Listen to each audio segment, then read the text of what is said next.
What's up, y'all? Welcome back to the channel. I hope y'all had a great Christmas. So, today I am going to be recording my top 10 moments of the year in no particular order besides the first three. Um, or I'm g- and Yeah. So, let's do that. And I hope you guys enjoy this video.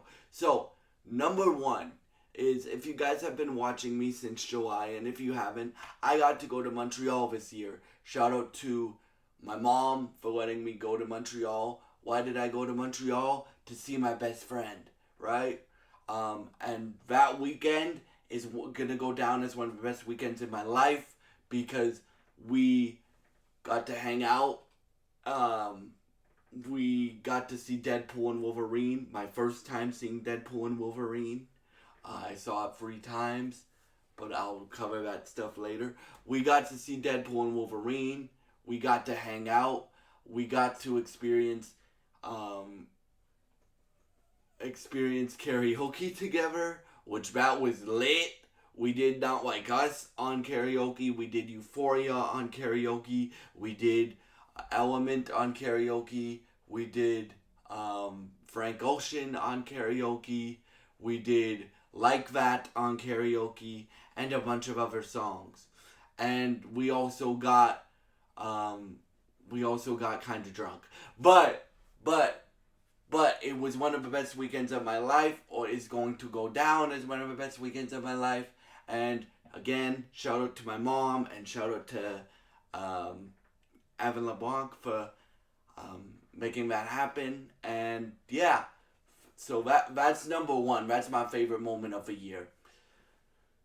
Number two, and if you guys know how much I've been covering this beef, you guys should know what my number two favorite moment of the year is. The Kendrick versus Drake beef, which I'm gonna retitle to the year of Kendrick Lamar. Because why am I retitling it the year of Kendrick Lamar?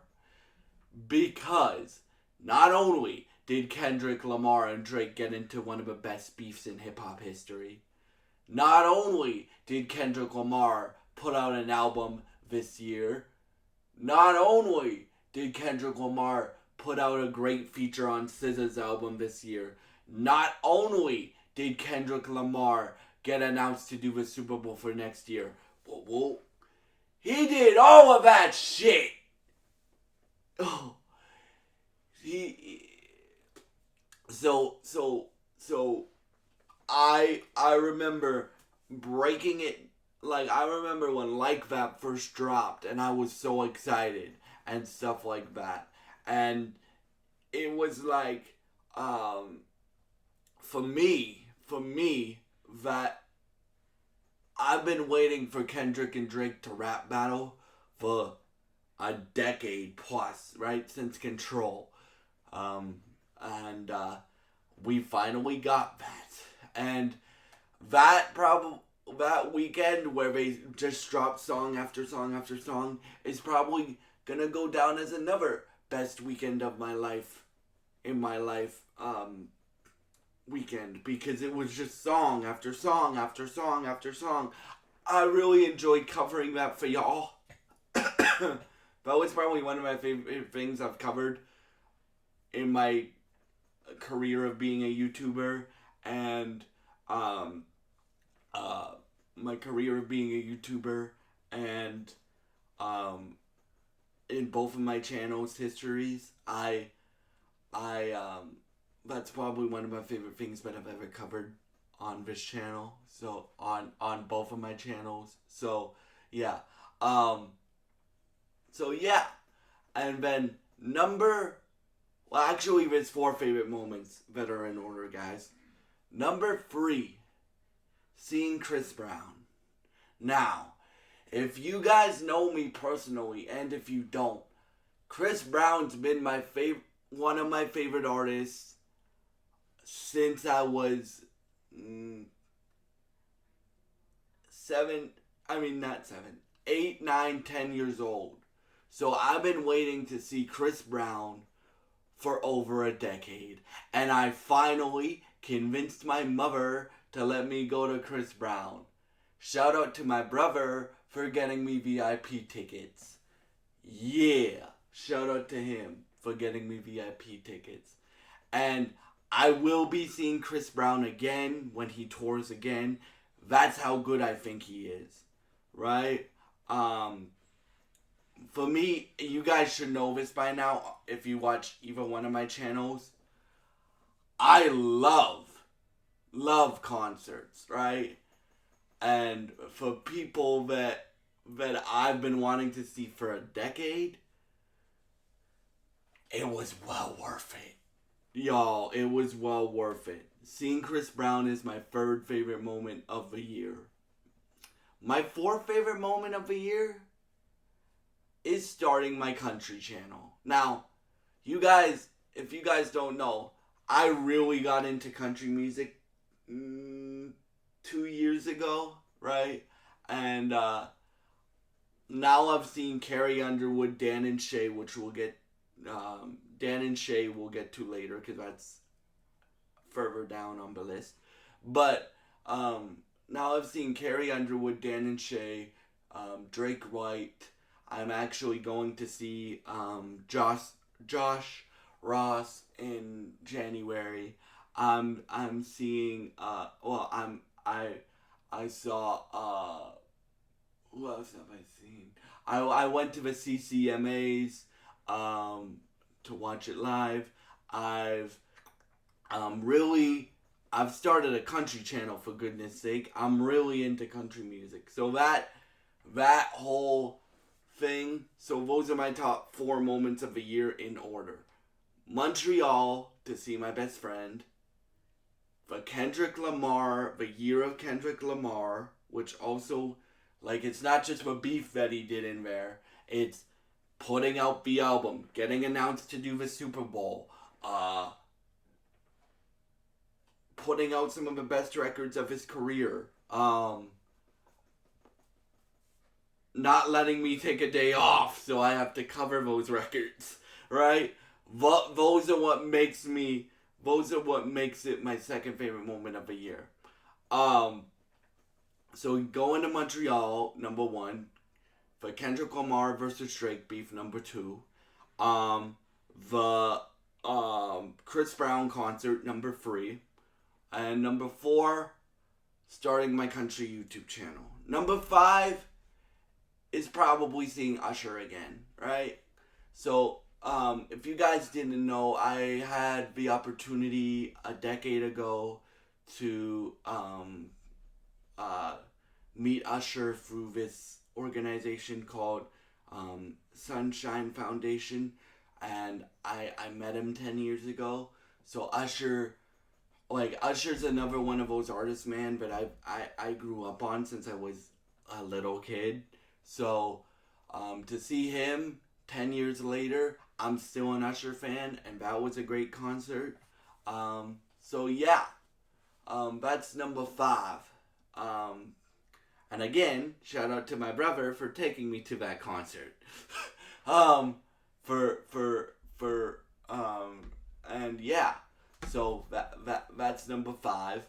Number 6, number 6, seeing Dan and Shay. Now, Dan and Shay, for those that don't know, is a country group, and Shay Mooney is the best male vocalist in country music. I say male because you still have Carrie Underwood, who I think is the best vocalist of all time. But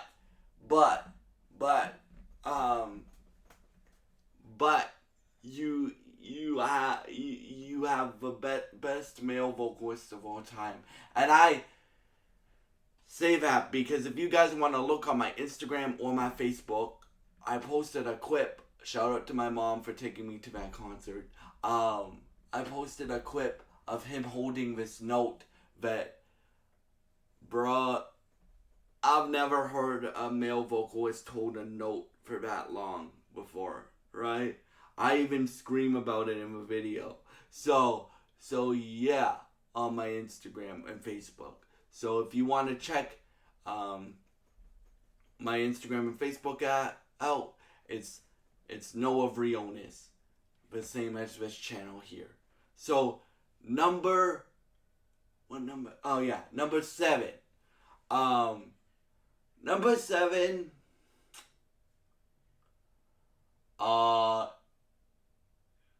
Number 7. Carrie Underwood getting announced as a judge for American Idol. I've been predicting this since Katy Perry, who I don't really like Katy Perry. That's like the main reason why I didn't watch American Idol before. I don't really like Katy Perry very much. I have nothing against her. Her music isn't my type of music, right? I like Luke Bryan a lot though, and I like Lionel Richie, and now that they have Carrie Underwood, I'm watching American Idol next year. It starts in March. I'm very excited. But when that got announced, I screamed, because as you guys know, I said it already in this video. I think Carrie Underwood is the best vocalist of all time, not just in country music, not just in any genre, of all time. So that was exciting for me, and I've like my reasoning for Carrie being a judge and why I think she'll be great at it. She's done this before. She and Kelly Clarkson are the biggest people to come from American Idol, right? So that's why I think she'll be a great judge. She's done this before. Number 8. Black Myth Wukong. Number 8, Black Myth Wukong. So if you guys don't know what Black Myth Wukong is, it's a video game, right? And I just bought that game on a whim. I'm like, I've heard great things about this game. And usually I don't like to do that. I'm autistic. So I like to research everything before I buy it, right? I like to know everything I possibly can before I buy it. It's very rare for me, unless I see all the reviews are solid and I hear great things about it from my friends or my brother or some or other creators on YouTube, that I'll just go and be like, okay, I'll buy this. So Black Myth Wukong. It was my game of the year until another game that we'll get to that shocked me that it became my game of the year, even though I haven't beaten it yet. But it's my second favorite game of this year. Bro, Black Myth Wukong is probably the best Souls-like game that I've played. Like, I'm not making that up. It's probably the best Souls-like game that I've played. Because you still feel powerful, but you really gotta time your strikes, and you really gotta make sure that you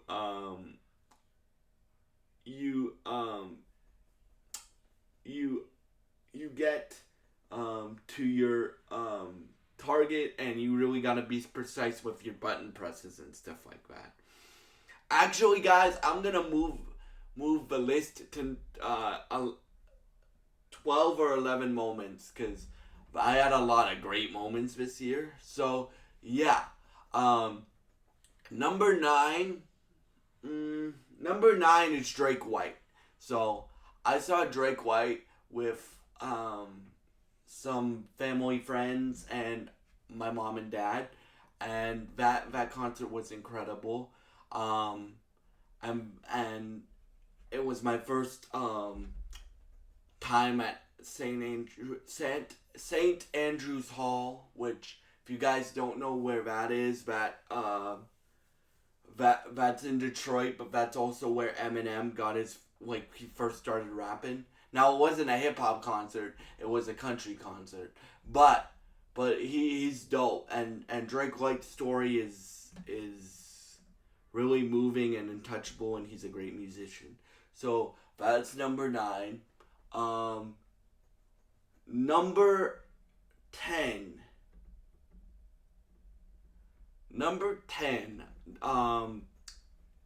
Indiana Jones and the Great Circle. Now, you guys, well, I never covered this game. I did do an impressions video on it, but I didn't cover it before it came out. I wanted to, but I've been excited for this game since we saw it in last January, right? At the Xbox Direct showcase or whatever they call it. I think they call it Xbox Direct. And Indiana Jones is incredible, y'all. Like it bro, and I wasn't expecting it to be that good. Like, I was expecting it to be good, but I wasn't expecting it to be my game of the year, bro. Like, for me, it gets Indiana Jones. Like, when I think of Indiana Jones, all the stuff you can do in that game, like, you can whip a guy and stuff like that, or you can, feel like puzzles, and it's not like puzzles where it makes you the AI can help you, like he'll give you a hint if you take a picture of specific puzzles, and again, I haven't beat the game yet. I'm not even close, I don't think, to beating the game, but I know it's my game of the year. So yeah, like, oh, and if you guys haven't played it and you got Christmas money, I would recommend buying Indiana Jones or playing it on Game Pass, which is the best deal in gaming. Um, that's why I got both consoles, because Game Pass. One of the reasons why I got both consoles, because Game Pass is the best deal in gaming, in my opinion. So yeah. Number 11 is the Xbox Game Showcase in June. Now, Sony didn't have. They had a good year, mainly thanks to Astrobot, which just won Game of the Year at the Game Awards. But they didn't really have like a Sony quality year, in my opinion. Right? Like, but Xbox nailed that show out of gate, bro. Like, so the Xbox, for those that don't know, Xbox's like massive show is in June, with every other show, like where all the other gaming events are. So in this show, they showed Perfect Dark gameplay for the first time. They showed Stealth of Midnight, which looks dope. They showed Doom: The Dark Ages, which looks dope. They showed more of Indiana Jones. After we saw the first look at gameplay in January, they showed what else did they show? They showed Fable. They showed they showed they showed a lot of they showed a lot of stuff that got me very hype. They showed Gears of War E-Day. They showed but yeah, they showed a lot of stuff that got me hyped. That was probably my favorite gaming event of the year. Honestly. Like, the Game Awards, it was good. Especially, like, The Witcher 4 and the new Naughty Dog IP. And the Elden Ring co-op game. And stuff like that. But, bro, like, this year, the gaming event that got my favorite gaming event of the year was the Xbox Showcase. So, yeah. And number 12, the Yellowstone finale. Now, I've been reviewing, the Yellowstone, well, I've reviewed the final season on my other channel, my country channel, but, it's everything that I wanted. You guys know, because I reviewed the first 5 seasons, 5.5 seasons on here. 4.5 seasons on this channel. If you guys haven't watched those videos, please watch the final season review on my country channel, and watch all of my Yellowstone reviews. You guys know, my favorite, well, if you guys didn't know, I hate Jamie Dutton. So, something happens to Jamie Dutton that gets me very, that got me very, very, very excited. In fact, I'll just say it because it's been 2 weeks. He dies. Beth kills him, and it's glorious because the way that they do it, you know it was coming. If you're like me, you knew it was coming, but I wasn't expecting them to do it that good. And just give my boy Rip a spinoff now. Give Rip and Beth a spinoff now, and I will be a very happy man. So yeah, those were my top 10 moments of the year. I mean, top 12 moments of the year, and top 12 moments of the year. And I hope y'all enjoyed this video. Thank you so much for watching, and and if you enjoy this content, please subscribe, like, and share this video. Thank you for watching, and goodbye.